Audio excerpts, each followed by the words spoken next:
Holy cow.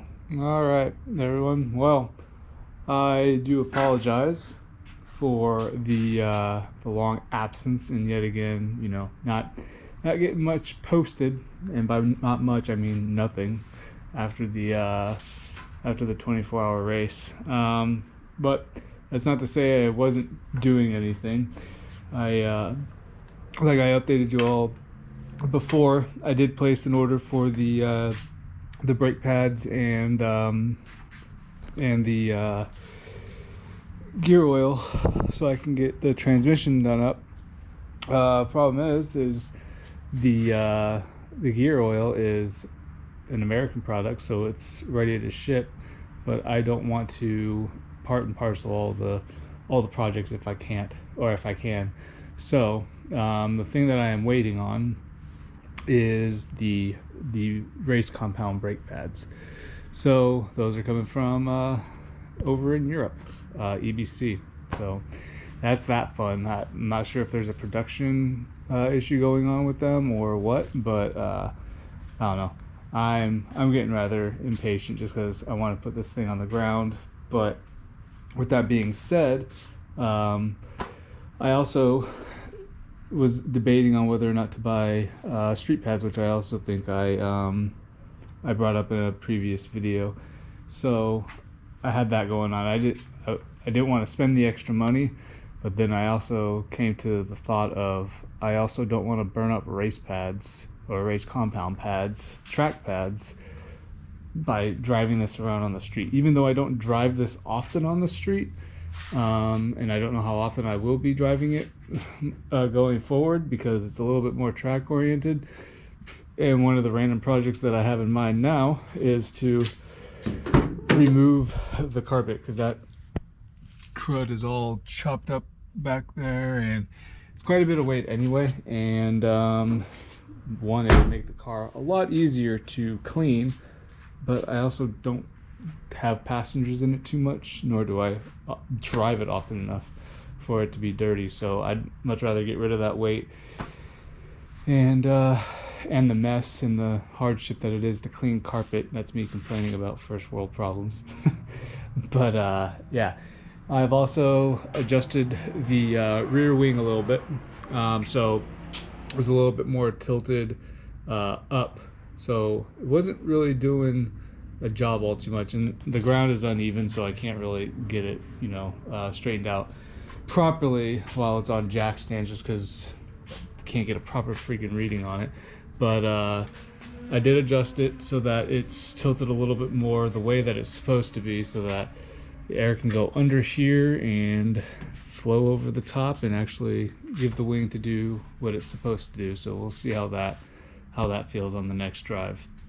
But no, I decided to drop the money on some street pads, and I didn't want to go crazy on them, so I didn't go with crazy brands. I just went with the first time ever I have bought OEM, the brake pads that would have come on it from factory. So here we are, and these are about to be installed, and yeah, I'll take you along that journey. So here we go.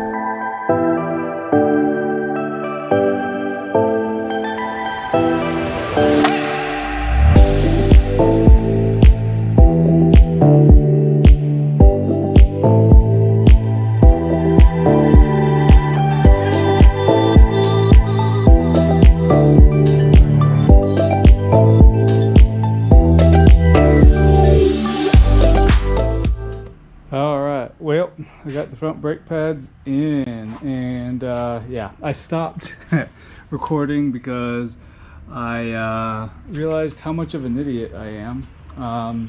So I'm a complete mess right now. I don't even know what I look like.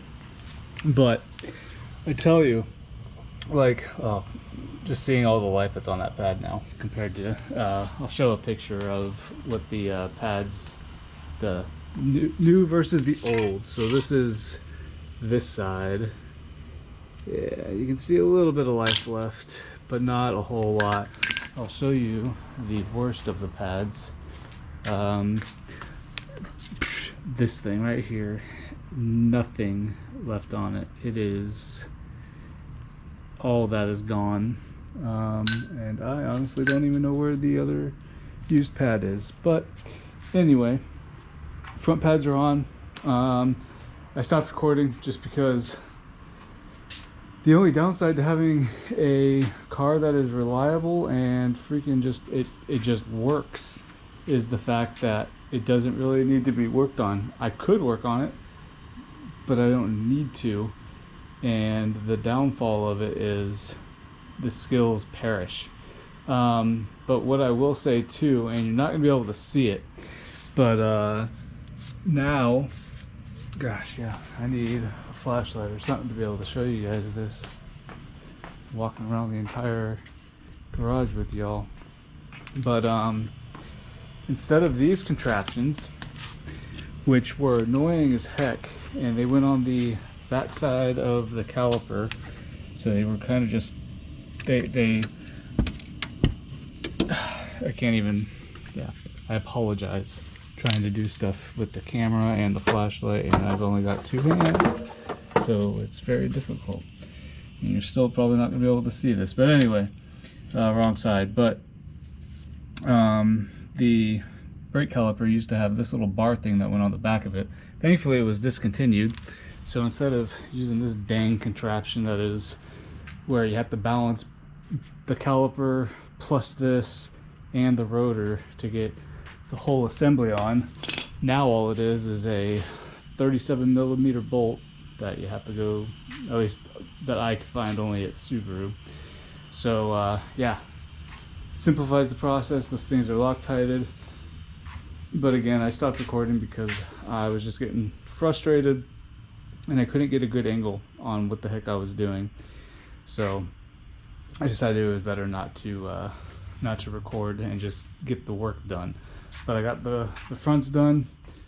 Now it is time to do the rears, and let's hope these go quite a bit smoother.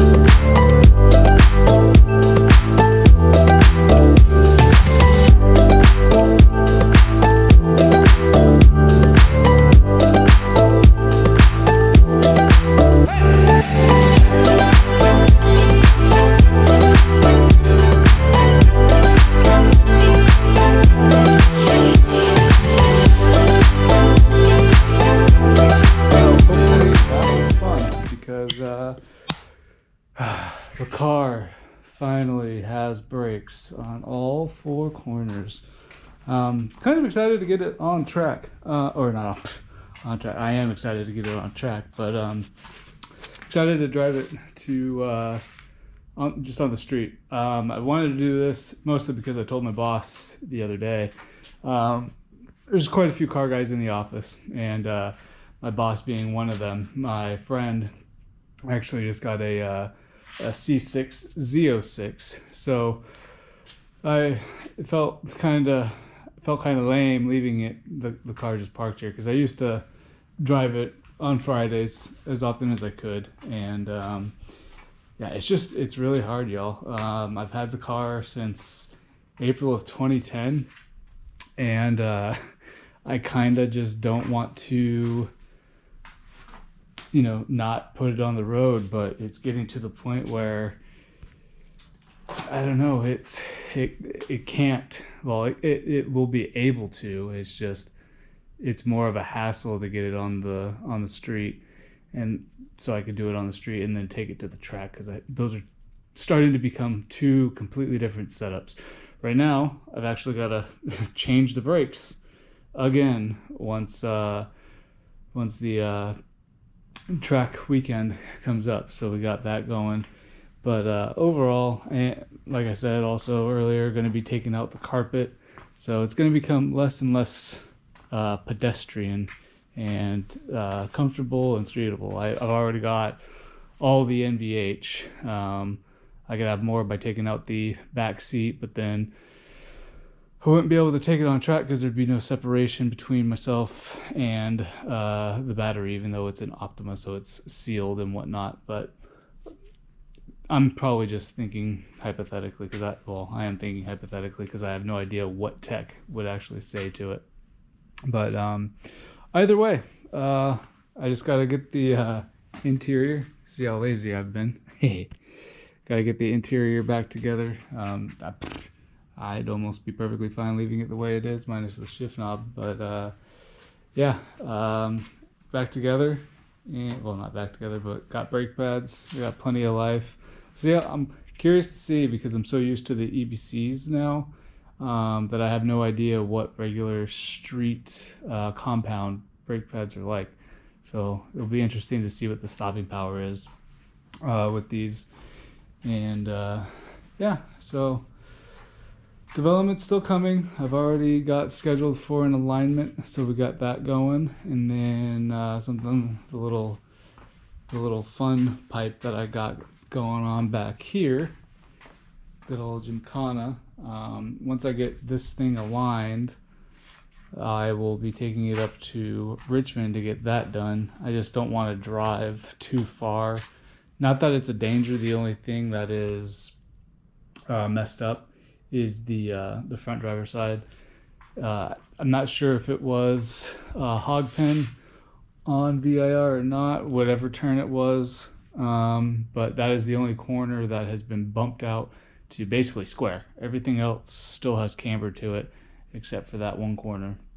So I got to get that fixed.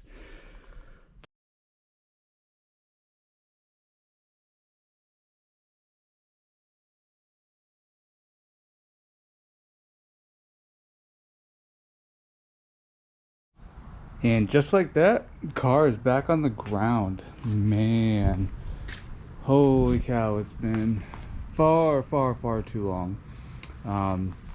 But she's back. All I did in between the time of getting the brakes on and then that little time lapse was cleaning the wheels, and they look a lot better. Think I might stop buying the expensive stuff too, because all I did was use dish detergent or dish soap, and it was dish soap and water. Amazing stuff.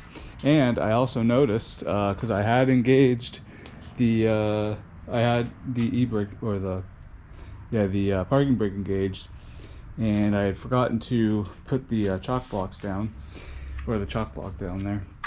And there was a little bit of, I put it down, and then there was a little bit of a gap, and as soon as I released it so that the tires could spin, so that there wasn't some locking up going on while I was lowering the front end of the car. As soon as I disengaged the parking brake, there was definitely movement, and so I'm happy to say that it seems to be holding pretty well. So only time can tell, and it'll be driven today.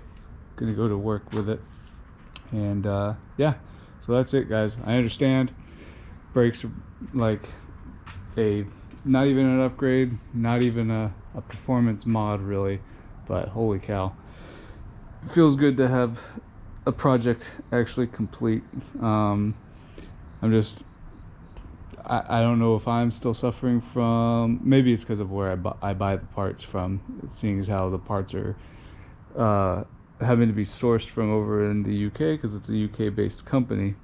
So maybe I need to go American. But if y'all could, if you know of anything, just let me know of brands that you are fans of. I know of Hawk Performance, but I haven't heard great things about longevity of their brake pads. So that's something I'll be looking forward to in the future, is trying to find something that's American based, so that I'm not sitting here waiting for parts to arrive from overseas. So alright guys, that's all for now. Have a good one.